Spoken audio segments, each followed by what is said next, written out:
Annyeonghaseyo, magandang araw mga K-pop fans. Ako po si Nathalie Chris Daniel Dinalwal, nagbabalita sa KST Oras. Mayroon kaming mga nakakabighaning balita para sa inyo. Matapos ang matagal ng paghihintay, handa ng UNICE ang sensational na K-pop group para sa paglabas sa kanilang unang mini-album, We UNICE.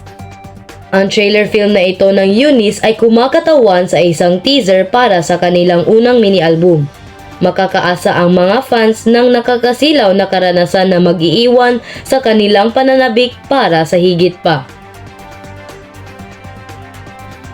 Kaya't markahan ng inyong mga kalendaryo, ang unang mini-album ng UNICE ay ilalabas sa ika-27 ng Marso 2024 alas 6 ng gabi sa oras ng Korea o KST.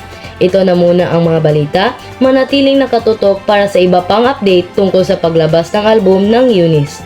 Patuloy na ipagpatuloy ang espiritu ng K-pop at ihanda ang inyong sarili sa musika ng UNICE.